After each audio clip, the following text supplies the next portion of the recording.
Simula sa Pebrero ay hindi na makakapamasada ang mga traditional jeepney na hindi nakapag-consolidate ng kanilang prangkisa hanggang noong Disyembre at 31 noong nakaraang taon. Ito ang sinabi ni Land Transportation, Franchising and Regulatory Board o LTFRB Chairperson Teofilo Guadis III nitong Huwebes. Pagkatapos ng Enero at 31 ay agad na huhulihin aniya ang mga ito na itinuturing na kolorum ng LTFRB. Para naman kay dating presidential spokesperson Attorney Harry Roque, dapat ikonsidera muna ng ahensya ang mga maaapektuhan bago ito ipatupad. Tanong naman ni Roque sa ahensya, ang kakulangan po talaga dyan, yung subsidiya dahil napakataas na po ng presyo ng mga modernized jeepney. Sa pagdinig ng Kamara kamakailan, ilang transport group ang nagpahayag ng kanilang saloobin sa naturang programa gaya ng mataas na halaga ng bagong modelo na jeep at sa pilitang pagbuo ng kooperatiba. Ito naman ang tingin ni Roque kung bakit maraming tutol sa pagsusulong ng PUV Modernization Program. Meron ba kayong sapat na taong maghuhuli ng 30,000 na mga jeepney na kolorum na tinatawag ninyo? At meron na ba kayong sasakyan na pwedeng sakyan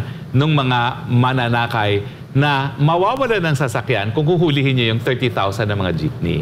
Sa ngayon, itinaas ng LTFRB ang equity subsidy para sa pagbili ng modern PUVs. Para sa Class 2, 3 at 4 modern PUV, maaaring makakuha ng subsidiyan na 280,000 pesos habang 210,000 pesos naman sa Class 1 modern PUV. Iniulat ng LTFRB na nasa 76% na ng mga PUV operators sa bansa ang pumasok sa kooperatiba para sa PUV Modernization Program. Higit 112,000 na mga PUJ operators at halos 16,000 naman sa PUV Express.